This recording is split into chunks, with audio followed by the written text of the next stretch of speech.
Hi, I'm Karen Kellaway, and I'm here with the Honorable Mayann Francis, the 31st Lieutenant Governor of Nova Scotia and the first Black person to hold that position.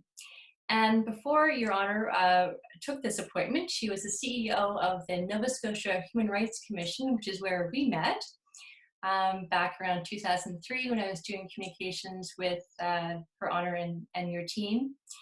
And since then as well, she's written a beautiful book, which is her memoir, called Mayann Francis, An Honorable Life, with a foreword by George Eliot Clark. Welcome, Your Honor. Thank you very much. I'm very pleased to be with you this morning, and thank you for having me. And so your book is so beautifully written. I should also mention that it's shortlisted for the Evelyn Richardson Award, which will be announced later this month.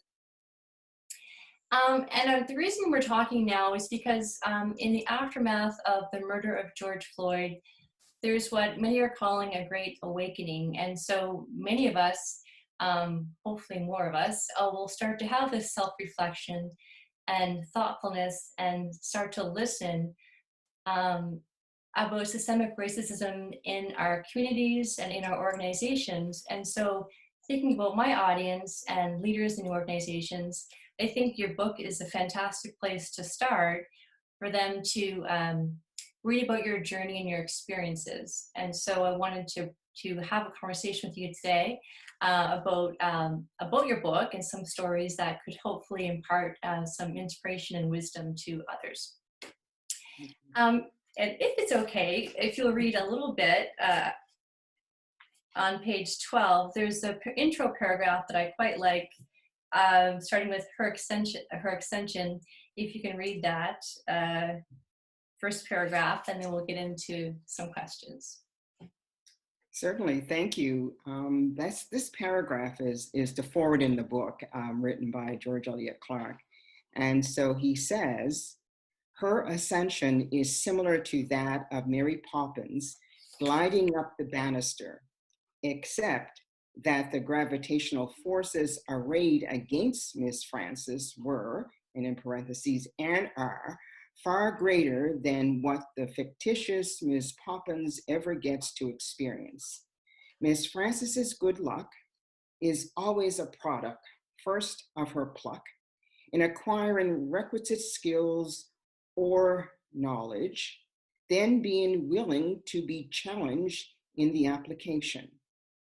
Before she gets to curtsy to the Queen, there's a lot of coffee, a lot of phone calls, a lot of late nights and early mornings, a lot of wear and tear on shoe heels and car tires, a lot of subway tokens and airplane tickets. I love it. I love how he describes in a paragraph, you can just picture so much about your journey to get to that moment, meeting the Queen. And so what do you think he meant by that? Well, I'm quite certain when he read the book, he took into account to write that piece about my growing up, because my mother was somebody who was very, very stern in terms of how my sister and I behaved, how we have to always be ladies. This was her. I could always hear her saying that, how we dressed, how we spoke, how we even sat at the table to eat. All of this was important. And both her and my father, of course, were just so firm in terms of education. So I think when you read what George is saying, you go and look back at my life, you will see that it fits everything he's saying, because yes, I wore high heels. Yes, I went to a lot of coffee things and I traveled quite a bit.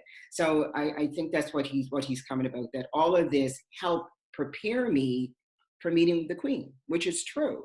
Because, again, I look back at my mom and my dad's, they're the foundation. And also the other part of the foundation was growing up in Whitney Pear. So right. I think that's where he's coming from. And I remember you were reluctant, so when you got the call from the Prime Minister's office, and you met with him and he offered this appointment to you, you didn't take it in that moment. You had to think about it. So with all of that upbringing and, you seemed at that point so prepared to take on that role, in my view. What was the reluctance? Well, the reluctance was the experiences that I've had along my journey to success. And the experience was always, in many respects, was dealing with racism. And for me, when being offered this role, was the first question that popped into my head was, am I going to be accepted as a Black woman, as a Black person, period, to be the representative of the Queen, and how many people were going to support that? And I clearly remember when Michael Jean was named Governor General, all the negative backlash that happened towards her. And I certainly did not want to go through that or in my family. But I was given 48 hours to think about it, to give an answer. And when I couldn't tell anybody. So this was all about having my conversation with, I never hid the fact that I'm a religious person. So I would say my conversation with God. And when I went to bed that night, I thought about it, and I prayed first. I said the Hail Mary, and then when I woke up that morning, I knew that I was going to be the 31st Lieutenant Governor of Nova Scotia. In the book, I loved your New York experiences and reading those stories. And there was one, though, I think, in terms of the leaders who are listening, that is a really good story, which is a conversation you had with a partner in a law firm that you worked with, who was your boss, and he's a powerful guy on Wall Street. You were a paralegal, and at first he didn't hire you at first because you weren't, as he said, the right fit. Then they hired you a year later. And so there's a conversation that you had, if you can recall that, to share, which was something I think probably a lot of people now are kind of going through in their minds of why didn't I hire her? Why wasn't she a good fit in my mind? And then you proved him wrong. Mm-hmm. So if you can think back on that conversation and how that could relate to teaching others who are listening right now. Well, it's a conversation that I'll always remember and respect him for having the conversation with me and the courage for him to do it. What happened is when I went on the interview, and I remember it so well because I had to get the right clothes, and this is Wall Street and everything else. And I felt very confident after the interview. I just thought, wow, I should get this job. And I didn't. And was I disappointed? Absolutely. And I felt sad because I had graduated from Long Island University with my paralegal certificate, almost a year earlier. And it took me that long to find work. So anyway, I guess it was about maybe 6 months later or 8 months close to that I received a call from the same place. And it was the HR person. And so she said to me, I'm calling you to see if you are still interested in working here. And I said, yes, because I was working part-time jobs until I can get this one. And then she said, we'd like to bring you back in for an interview. And I said, sure. So I did go back in for the interview and met with him. And he was kind of cold, but he said, well, the other woman that we hired, she left. And so we're going to offer it to you. And I said, well, thank you. I'll be glad to start. So anyway, I started in about a week or so. And as soon as I walked into the office, and I had a beautiful office, I had my own office, and the associate lawyer who worked with him came into my office, closed the door, and started filling me in about how to be successful working with him, because he wasn't the easiest person to work with. And she was apologizing because she was going to a new position elsewhere in a couple of weeks, but she said, I just want to fill you in how to do it, everything else. And so I said, okay. And she did that. I listened to her, took notes, and she said, now, you hear it, any questions, you speak to me. But she said, this is how you're going to succeed. Then the secretary came in, and she basically ran down the list as well. This is how you're going to do it. We like you. As soon as we saw you, we said, yeah, she's the right person. And so anyway, they were getting ready to close $1 million deals right now. So that's why he needed somebody right away. So I caught on very, very quickly, and I had no problems with working past a certain time. I never looked at my watch. I just worked. And I guess this threw him off, like, oh my gosh, you know, because when we went into the closings and everything, which was very interesting because I would be the only Black person in the closing. And you can see that everybody was sort of be looking at, well, who is she? You know, this type of thing. But anyway, we got through everything. And then he thanked me. And so while I was sitting in his office being briefed about the next opportunity that was coming up, and he said, I'm glad you're here. And he wasn't looking at me. He sort of kept his head down. And I said to him, I said, what happened to the other person? And he said, oh, she left. She sort of didn't like it here or something. So I said, how come you didn't hire me in the first place? Which is a brave question. So he looked up at me and he said, he leaned back and he said, I didn't think you'd fit in. And I said, why? So he looked up at me again. I said, color of my skin? He said, yeah. So I said, how do you feel now? He said, I made a big mistake. I'm happy you were here. It's clear you understand the work. It's clear everybody likes you. And he said, I was wrong. And I said, okay, so we're going forward now. He said, yes, we are. I said, good.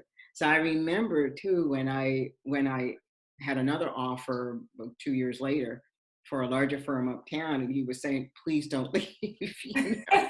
Yeah, he was telling me, I don't want you to leave. You won him over. Yeah, but he understood. He said, I do understand. I do understand. He said, but he was one of the ones that was trying to push me to study law. He wanted me to be a lawyer. This is the man that didn't want me there now, right? That's but amazing, point, yeah.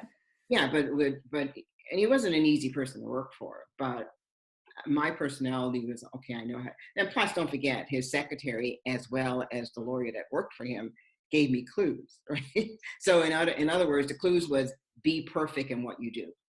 And he will just be beside himself, right? And keep a step ahead of him all the time. And what he showed one day when there was some accident or something, he lived way out on the island, and there was a big closing, and I was waiting for him, and he called. He said, man, you're going to have to go up yourself. And I said, well, I need you there. He said, I'm not getting there. It's going to be late because I'm stuck in the traffic, can't get there.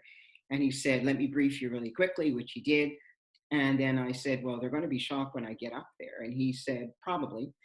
So anyway, and I have to tell you, when I got there and the receptionist, I said, I'm Mayann Francis from X firm, and I'm here for someone. She said, oh yeah, hi, how are you? And I said, good. So I sat down, and then she called the lawyer. He comes out. I'm the only one out there. And he says, where is she? Where's so-and-so? So she said, right there. And he stood there and looked. He didn't know what to do because he wasn't expecting a Black person. Right? Oh my gosh. And so I stood up and I said, good morning. I said, Mr. So-and-so is stuck in traffic, and he asked me to come. I have all the material. He said, okay. He brought me in the room, and he was so nervous. He didn't even know what to say. And so the other men who were in the room stood up, and believe it or not, they were Southerners. They're from the deep South, but they stood up when they came in. And then he offered me, the guy who was a nervous, he said, would you like some coffee? And I said, yes. And he said, how do you take it? And I looked at him and I said, Black.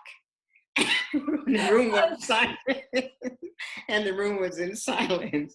But when the lawyer called me, the partner I was working for, he said, how's it going? And I said, well, they were in a little bit shock when I came in. He said, okay. And I read the document to them and told him, you know what he said? He said, okay, everything is fine, and they can probably go ahead and sign. But he said, since they acted so shocking when you came in, you're going to make them wait. And I said, what do you mean? He said, well, you have the power right now. He said, so just sit back and relax. And then our client, who was the bank, called me. And he said, how's it going? So I told him. He said, okay. He said, well, everything is okay. He said, I spoke to, the lawyer. And he said, so let's make them wait a bit since they were kind of shocked when you came in. And I said, well, I don't like that. He said, that's all right. Sit back. We'll call you in 10 minutes. So I went over. He said, don't say anything. Just let them sit there and wait and wonder what we talked to you about. Anyway, after a while, they called and got signed and all that. So that's the lawyer now who wasn't sure I would fit in.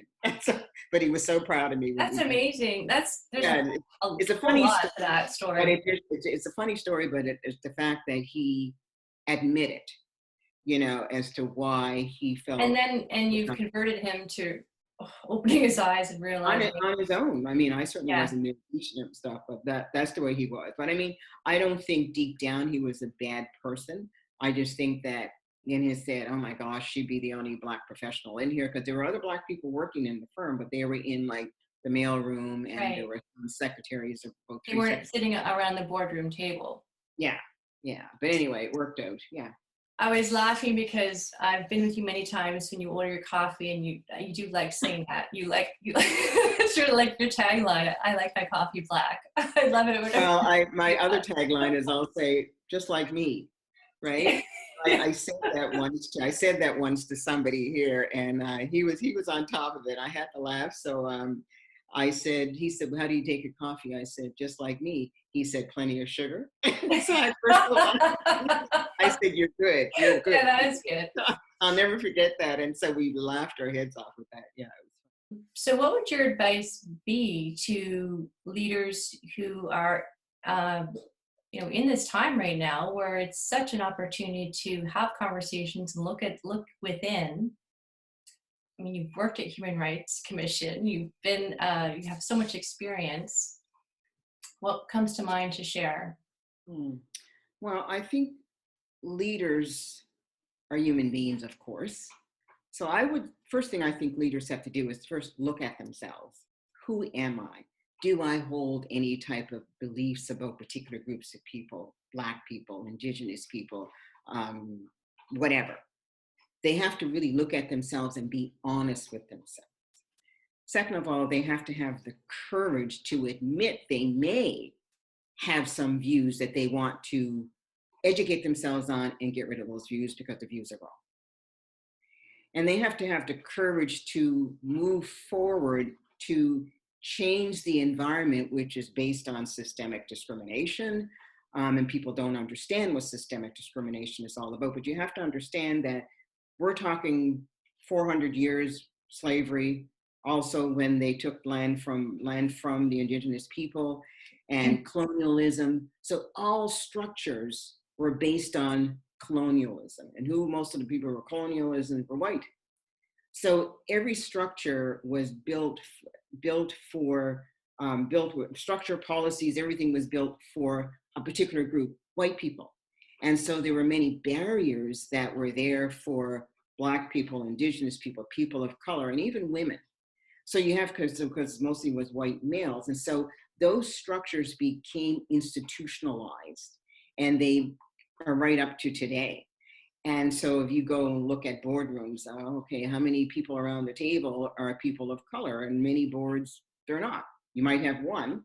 And then the question is that one person ever listened to when they open their mouth? Because people have these ideas that maybe they're there as a token, and we don't really respect them, but we got to be there because we got to make it look good. So leaders have to truly be honest. They cannot afford just to be doing these things for the sake of, well, we don't want anybody to start complaining about us, but they have to understand it. So I know a lot of people say, well, we have these diversity training, which I don't like the word training because I think it's more education. Hmm. They have it, then they say, well, we've already done that. But the bottom line is it takes more than just the education. This has to go on constantly. And plus you have to have a zero tolerance in your workplace. And plus you have to be reviewing all your policies, reviewing everything that is the current structure, that to ask the question, well, are these rules and policies is what's keeping people who are non-white from being in here? And also, as I said, everybody has to start looking at their own views, and that is what has to make the change. Remember umpteen years ago, not umpteen years ago, but remember back in the 80s, I guess maybe in the 70s, the requirement to be an RCMP officer had to be like something like 6 feet plus. And that clearly was a barrier to a lot of people, women, barrier to people of Asian descent or Black people. So, and the question you have to ask, is that truly a requirement needed for the role? So those are the questions that people have to ask. And very recently, a woman was telling me that, and she's quite successful, but she was never asked, are you interested in going up this ladder in a certain place? And they would provide mentors, but they've done that. She's noticed that they've done it to whites, but nobody's ever asked her. So these are the things that people have to start looking at. And if you want to start bringing people, Black people, into your environment, whether it's on the boards, whether it's into your organization, you have to make sure your organization is a welcoming organization. And because I've had the experience, you go into organizations, and let me tell you, there's subtleties of racism, and it's not something that is that can help you in any way, because, well, it doesn't help you, but the bottom line is it's so painful. But I was a determined person and somebody who truly believed in God and had my faith, and that's what got me through these things. But it is extremely painful to have these silent racists in the environment. So it's, and you can't just say that we have quote diversity training. You have it once. So what's the outcome of the diversity that they call training? What has happened now? Right. And you need to look to say, well, why are we having diversity training? Do we want to diversify our workforce? Is that why you're having it? Or are you doing it because that's the right thing to do right now? And then you keep moving forward and there's no change. And you have to also make sure that there's accountability for whatever strategy or goals that you have set in place. Who's accountable for this? And if they don't achieve these the goals and the strategy and fulfill the strategies that the leader has put in place, what are you going to do about it when it's not achieved? So I think these are the difficult decisions that have to be made. And this is not something that you do on a Monday in June and then forget about it. Right. It's something you have to be looking at maybe every 6 months, asking those tough questions and having that conversation. And you have to truly hold people accountable, and the leaders have to set an example as well. So that's why I said, whoever if you're a leader, whether you're a director, whether you're the CEO of the company, whether you're a manager, whatever it is, you have to be asking yourself, how do I truly feel? Yeah, start with yourself. Do I truly believe that racism exists? Do you understand it? That's important. Thank you. As an end, I want to grab your other book, Mayann's Train Ride. This is a fantastic book to pick up for your kids, and both of these are from Nimbus. But do you want to just end with a story about the importance of having and how special that was for you to get a black doll at that point when you were little? Well, as I said, I grew up in Whitney Pier, Cape Breton, and it was a wonderful place to grow up because it was a diverse area. Was immigrant community, which I thought that was the way the world was. Sort of learned very quickly when I left. But in any event, we did not have black dolls growing up. And so we would go to New York every other summer because that's where my father's family were. My dad's Cuban, but they immigrated to the United States in New York. So anyway, that's where my sister and I received our first black dolls, and they were so beautiful and so cute and everything else. It was quite exciting for us to have these dolls. And that's important because it allowed me to see, I know that I see myself right in this doll, the color of my skin. And that's why I loved going to New York every other summer, because there were so many Black people I could see in roles that I did not see in Canada. But the writing of the book, it's about a family on a train ride from Cape Breton to Montreal to New York. And then we're there, and then I lose my purse and so forth. But the interest of having a book like that, because it parallels, there's white families that travel together. People now know, want kids to see at a young age, Black families go. Then usually little kids are looking at the book, they're not seeing so much as color as we as adults would see it. But in their head, it'd be in their subconscious, they wouldn't be shocked, if they, as they get older, they're not shocked of looking at a book and seeing a book written by a Black person or seeing Black pictures or whatever. So this story for me, or writing the book, when I was asked to write it or given the idea to write the book, I just said, because people knew how much I loved traveling on the train. And they said, well, that's a nice story. And I said, I don't think so. But that would have been my first time writing being an author. And then when I thought about it, I said, well, maybe it would be nice. But I think it's great because there are so many kids and families who tell me about your book is my child's favorite book. And this is white families is telling me that too. And so that speaks volumes for little children. They see the story, they're interested in the story. And one little girl said to her mom to ask me if I needed any money, because in my purse was $5 was gone, right? I think it was $5. And she wanted to know if I was okay and I needed anything. So I said, you can tell her that I'm all right. Yeah. I mean, that was so sweet. You think Yeah. about it, right? Yeah. So there, at that young age, that child was showing caring. It didn't matter to her that it was a Black picture of the kid in the book is Black. So I think that's so important, and it's a story that I think a lot of kids can relate to. I agree. So thank you for your time. And so we have this collection. There's a third. There's a book about, I think, Angel's journey in the Lieutenant Governor House. I'll get that here somewhere too. So thank you so much.